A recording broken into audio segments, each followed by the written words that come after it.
Hi everyone, welcome to dreams institute. हम English के previous paper के एग्जाम्स को डिस्कस कर रहे हैं और ये जो है उसमें नेक्स्ट सीरीज में नेक्स्ट वीडियो है। और इस वीडियो में हम डिस्कस कर रहे हैं PSSB क्लर्क का मॉर्निंग शिफ्ट पार्ट 2। और आगे कुछ क्वेश्चंस हम ऑलरेडी पिछली वीडियो में डिस्कस कर चुके हैं PSSB क्लर्क के, और कुछ क्वेश्चंस इस वीडियो में डिस्कस करेंगे। जैसे कि मैं आपको हमेशा कहती हूँ कि हम हर एक क्वेश्चन के हर एक ऑप्शन को देखते हैं और वीडियो के एंड में मैं आपको एक नया रूल भी बताती हूँ जो कि आपको पेपर में हेल्प करने वाला है। So let's get started. पहले क्वेश्चन देखिए। क्वेश्चन क्या है, ये 3 सेंटेंस दिए हैं, आपको ये तीनों सेंटेंस पढ़ने हैं और इनके बेसिस पे आगे के 3 क्वेश्चंस जो हैं वो सॉल्व करने हैं। अब ये हर एक सेंटेंस में कुछ ना कुछ एरर दिया हुआ है ग्रामर का, और हमने सूटेबल ऑप्शन चूज करनी है और इसको करेक्ट करना है। ठीक है, यही इसने कहा है। यहाँ पे क्या कह रहा है ये, in the following sentences each sentence contains the error according to grammar, choose the most suitable option to make the sentences correct. हर एक सेंटेंस में कुछ ना कुछ एरर है, हमने सुटेबल ऑप्शन चूज करनी है सेंटेंस को करेक्ट करने के लिए। फर्स्ट सेंटेंस ये है, सेकंड ये है, थर्ड ये है। मैंने ये सेंटेंसेस वैसे ही लिखे हैं, आगे क्वेश्चन के साथ मैंने दोबारा से सेंटेंस लिख दिए हैं, तो यहाँ पे सेंटेंस पढ़ने की हमें जरूरत नहीं है।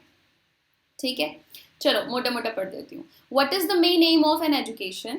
Everyone has a different view on the question. ये पहला स्टेटमेंट है। दूसरी स्टेटमेंट है, some people believe that it is necessary to acquire knowledge dash others have different opinion. Third option, third sentence, they think that knowledge lonely is not enough, only that which enables a man to earn his living can be called education। चलिए first question देखते हैं। Question है, ये question है, which word can be left out in line 1 without changing it's meaning. पहली line में, यानी ये जो स्टेटमेंट दी हुई है ना, इस स्टेटमेंट की पहली लाइन में ऐसा क्या है जिसे हम छोड़ सकते हैं फिर भी उसका मतलब चेंज नहीं होगा। तो ये है पहली line, this is first line. What is the main aim of an education?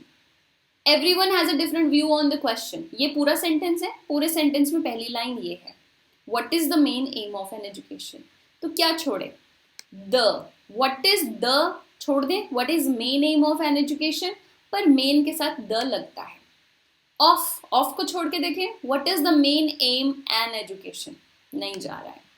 अ तो है ही नहीं सेंटेंस में, क्या बचा, ये भी नहीं लगा, ये भी नहीं लगा, क्या बचा, एन।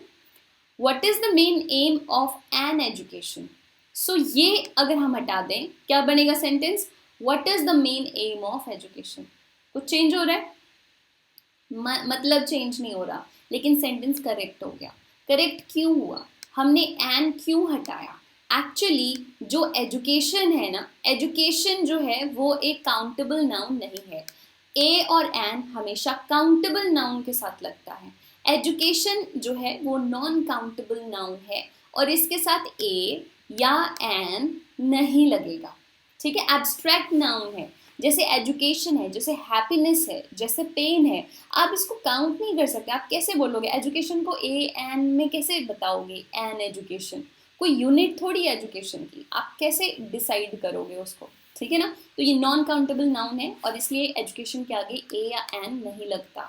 इसलिए हम यहाँ से एन को हटा देंगे। इस पूरे सेंटेंस का मतलब चेंज नहीं होगा, लेकिन ये करेक्ट हो जाएगा। एजुकेशन के आगे एन एजुकेशन नहीं लगता। क्या होगा, what is the main aim of education? Everyone has a different view on the question.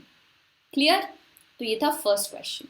Second question देखिए, which word correctly replaces lonely in the sentence 3? तीसरा सेंटेंस, ये था तीसरा sentence, they think that knowledge lonely is not enough, only that which enables a man to earn his living can be called education। तो मैंने यही लिया है, यही लिख दिया मैंने, ये है ना। They think that knowledge lonely is not enough. Lonely तो अकेला होता है, लेकिन हिंदी का अकेला और इंग्लिश का अकेला बड़ा फर्क होता है ना। तो लोनली नहीं आएगा यहाँ पे, क्या आना चाहिए यहाँ पे, यू थिंक इटसेल्फ, अपने आप में नहीं, ये नहीं आएगा। अलोन यस, अलोन जाएगा यहाँ पे। They think that knowledge alone is not enough. देखो इटसेल्फ अपने आप में होता है, विच तो आपको पता है कनेक्टिंग वर्ड है, और एल्स होता है कोई और दूसरा। ठीक है, तो यहाँ पर ये कोई भी नहीं जा रहा है, यहाँ पे जाएगा सिर्फ आपका अलोन। क्या बनेगा ये sentence, they think that knowledge alone is not enough. Only that which enables a man to earn his living can be called education. तो यहाँ पे क्या जाएगा lonely की जगह पर alone, ना कि lonely. alone भी क्या होता है? अकेले. खाली नॉलेज ही इनफ नहीं है, लेकिन ऐसी नॉलेज जो कि हमें अपनी लिविंग अर्न करके दे, उसको हम एजुकेशन बोलेंगे. इसका ये मतलब है. ठीक है, पर लोनली नहीं जाएगा. आप बहुत अच्छे से इसको समझ पा रहे हो कि यहाँ पर लोनली नहीं जाएगा. लोनली नॉलेज नहीं होता, अलोन नॉलेज होगा. ठीक है, knowledge alone is not enough. Clear. अगला देखते हैं. इन्होंने कहा है सेंटेंस 2 को कंप्लीट करना है. सेंटेंस 2 ये है. ठीक है, यहाँ पे भी देख लीजिए. सेंटेंस 2 था some people believe that it is necessary to acquire knowledge dash other have different opinions. तो यही यहाँ पर है. Some people believe that it is necessary to acquire knowledge. यहाँ पे क्या आएगा? When others have different opinion, for others have different opinion, while other have different opinions, or which others have different opinion. तो देखिए यहाँ पे ना when आएगा, ना for आएगा, ना which आएगा. यहाँ पे आएगा while. Some people believe that it is necessary to acquire knowledge while, जबकि others have different opinion. कुछ लोग सोचते हैं कि it is necessary to acquire knowledge, knowledge को acquire करना बहुत ज़रूरी है, जबकि दूसरे कुछ सोचते हैं, कुछ दूसरे लोगों का दूसरा ओपिनियन है, अलग ओपिनियन है. ठीक है, तो it is while, ना कि for, when, which यहाँ नहीं आएगा. क्लियर. आगे चलते हैं. Feminine gender of bachelor is. Bachelor क्या होता है? बैचलर होता है एक पर्सन जिसकी शादी ना हुई हो. तो ये पूछ रहे हैं कि इसका फेमिनिन जेंडर क्या होगा, यानी एक लड़की जिसकी शादी नहीं हुई है, a young women, unmarried women, उसको क्या बोलेंगे? बैचलर की जगह. बैचलर तो लड़के को बोलते हैं, लड़की को क्या बोलेंगे? She bachelor? नो. मैरिड तो होता ही नहीं, बैचलर अनमैरिड होता है ना. गर्ल जरूरी नहीं है क्या गर्ल और अनमैरिड ही हो. ठीक है, सो गर्ल जो है वो मैरिड अनमैरिड को प्रूव नहीं करता है. सो यहाँ पे आएगा बैचलरेट. क्या आएगा? बैचलरेट. सो फेमिनिन जेंडर जो बैचलर का होता है वो होता है बैचलरेट. क्या होता है? बैचलरेट. ये आप याद रखना. ठीक है जी. क्या होता है बैचलरेट?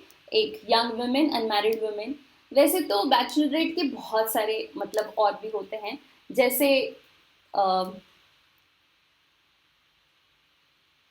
अगर कोई अपार्टमेंट होता है ना, किसी शहर में छोटे छोटे अपार्टमेंट्स होते हैं जो अनमैरिड लोगों के लिए बने होते हैं. एक तो होते हैं फैमिली के लिए आपको एक अच्छा खासी स्पेस चाहिए होती है रहने के लिए. लेकिन जो बैचलर होते हैं या बैचलरेट होते हैं जो कि अकेले में रह सकते हैं, अकेले होते हैं, उनको एक छोटे से किचन के और एक छोटे से रूम की ज़रूरत होती है जस्ट, उनको बैचलरेट, जैसे छोटा अपार्टमेंट है उसको भी बैचलरेट बोल देते हैं. छोटा अपार्टमेंट, ठीक है, जो कि बैचलर लोगों के लिए बना होता है, उसको भी बैचलरेट बोल सकते हैं.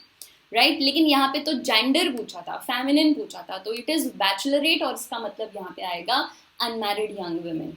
ठीक है, अगला देखते हैं. Which one of the following is correctly spelled word. इनमें से करेक्टली स्पेल्ड वर्ड कौन सा है? और देखिए वर्ड है आपका कंसेंसस. ठीक है, कंसेंसस वर्ड है आपका, और आपको बताना है कि कंसेंसस की सही स्पेलिंग जो है वो यहाँ पे कहाँ से आ रही है.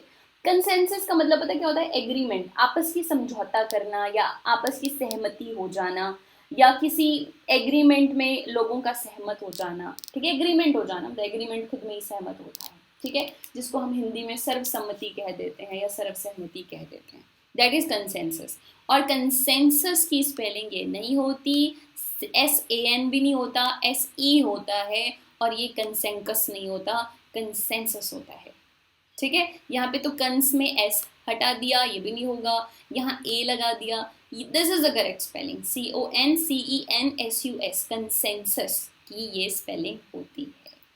क्लियर. और कंसेंसस का मतलब क्या होता है? सर्वसम्मति या आपस का समझौता या आपस में किसी चीज को मान लेना, एग्रीमेंट कर लेना, is called consensus. Clear.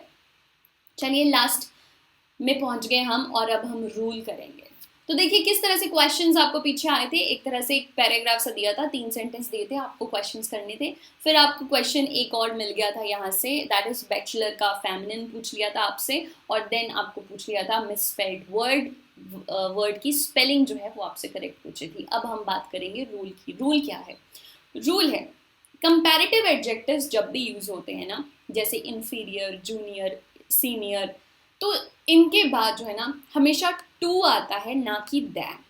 Then नहीं आता है इनके साथ। बहुत सारे लोग इनमें ना दैन यूज कर लेते हैं। क्या होता है ना, दैन यूजुअली ज्यादातर यूज होता है, ज्यादातर दैन यूज होता है कंपेयर करने के लिए। लेकिन जब भी हम इंफीरियर, जूनियर, सीनियर की बात कर रहे हो ना, I O R, usually I O R से जो एंड होते हैं, जरूरी नहीं है आई ओ आर ही हो, बट ज्यादातर आई ओ आर वाले, इंफीरियर, जूनियर, सीनियर, इनके साथ टू लगता है, ना कि दैन।